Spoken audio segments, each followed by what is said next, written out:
Central నియోజకవర్గంలో traffic సమస్య పరిష్కారంలో భాగంగా 245 కోట్ల రూపాయల వ్యయంతో అజిత్ సింగ్ నగర్ వద్ద రెండవ ఫ్లైఓవర్ నిర్మాణానికి చర్యలు చేపట్టినట్లు సెంట్రల్ నియోజకవర్గ శాసనసభ్యుడు, ప్రభుత్వ విప్ బోండా ఉమామహేశ్వరరావు తెలిపారు.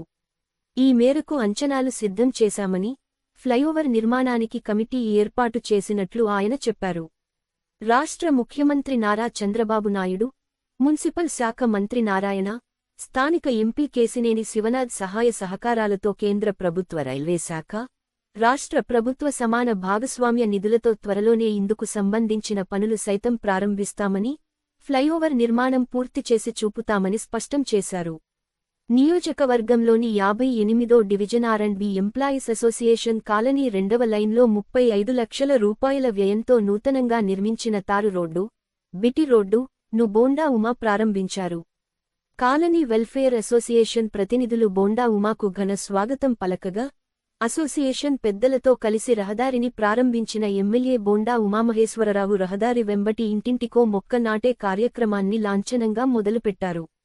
ఈ కార్యక్రమంలో స్థానిక కాలనీ అసోసియేషన్ పెద్దలు బషీర్ అహ్మద్, శివశంకర్, రహీం, డివిజన్ టిడిపి నాయకులు అలా తారక రామారావు, పిరియ సోమేశ్వరరావు, అమర్నాథ్ గౌడ్, టీఎన్టీయూసీ సెంట్రల్ అధ్యక్షుడు గరిమెళ్ల చిన్న తదితరులు పాల్గొన్నారు.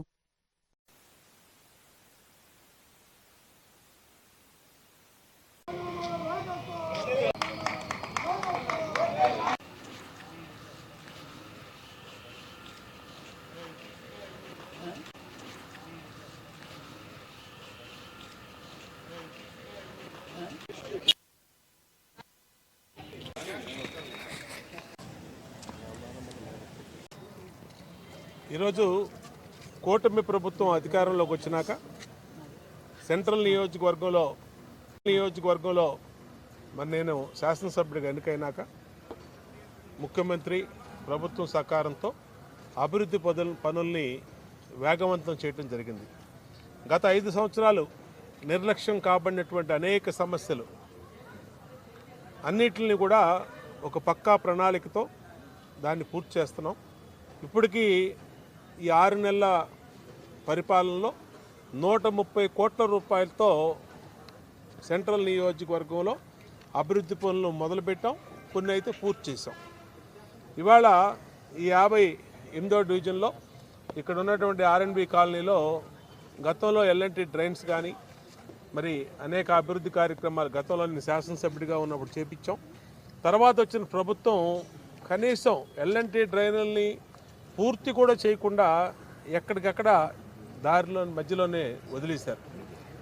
అలాగే ఈ రోడ్డు ఏదైతే బీటీ రోడ్డు వేసామో ఈ రోడ్డు కావాలని ఎప్పటి నుంచో గత 5 సంవత్సరాల కాలనీ పెద్దలు, కాలనీ ప్రెసిడెంట్ గారు, అలాగే మా మహిళా సోదరీమణులు ఎప్పటి నుంచో రిక్వెస్ట్ అడుగుతూ ఉన్నారు. ఎవరు కూడా పట్టించుకున్న పాపాన్ని లేదు. ఇవాళ నేను శాసనసభ్యుడైనాక దీన్ని అత్యధిక ప్రాధాన్యతనిచ్చి ఇవాళ ఈ ప్రాంతంలో ఈ రోడ్డు ఇవాళ వేసాం. ఇవాళ స్థానికుల పెద్దల ఆధ్వర్యంలో ఈ రోడ్డును ప్రారంభించుకున్నాం. శివారు ప్రాంతంలో ఉన్నటువంటి డివిజన్లన్నీ ఏదైతే కచ్చా రోడ్స్, పాడైపోయిన రోడ్లు అన్నీ ఉన్నాయో దాదాపు 60 కోట్ల రూపాయలతో మొత్తం సీసీ రోడ్స్, బీటీ రోడ్స్ని మంజూరు చేయడం జరిగింది. దాన్ని త్వరలో పూర్తి చేస్తాం. ఈ విజయవాడ సెంట్రల్ నియోజకవర్గానికి ప్రధానంగా ఉన్నటువంటి సమస్య సింగనగర్ ఫ్లైఓవర్. అది సింగిల్ ఫ్లైఓవర్ అవటం వల్ల ఇవాళ దాదాపు 3 లక్షల మంది ఇక్కడ ప్రజలు నివసించడంతో ఇక్కడ ఈ ప్రాంతం నుంచి సిటీలోకి వెళ్ళాలంటే ఒక్క ఫ్లైఓవర్ సరిపోవట్లేదు. స్కూల్కి వెళ్ళే పిల్లలు కానీ ఎంప్లాయీస్ కానీ విపరీతమైనటువంటి ఇబ్బందులు పడుతున్నారు. ట్రాఫిక్ జామ్ అవుతుంది. అందుకనే సెకండ్ ఫ్లైఓవర్ నిర్మించాలని చెప్పి ఇవాళ ప్రతిపాదనలు సిద్ధం చేశాం.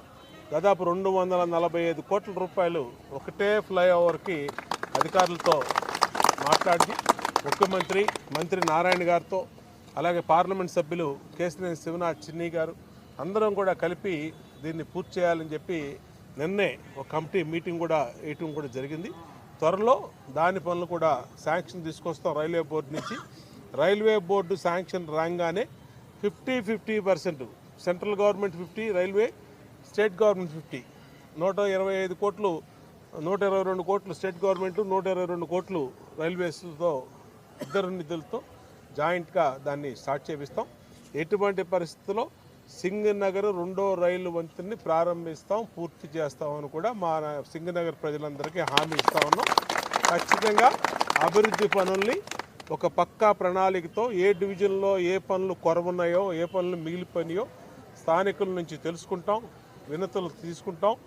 ఈ కాలనీ బ్రహ్మాండమైనటువంటి ఆర్గనైజేషన్ ఉంది. చక్కటి ప్రెసిడెంట్ కానీ, సెక్రటరీ కానీ, కమిటీ సభ్యులు కానీ, ఒక ఎడ్యుకేటెడ్ పర్సన్స్, ఒక సోషల్ అవేర్నెస్తో ఉన్నటువంటి పర్సన్స్ ఉన్నారు. చక్కగా మొక్కలు నాటారు. ఇవాళ కూడా రోడ్డు ప్రారంభ సభ మొక్కలు నాటాం. ఈ కాలనీ ఆర్గనైజేషన్ కూడా, ప్రెసిడెంట్ గారిని, కమిటీని కూడా హృదయపూర్వకంగా అభినందిస్తూ ఇలాంటి అభివృద్ధి కార్యక్రమాలు నిరంతరం కొనసాగిస్తామని తెలియజేస్తాం.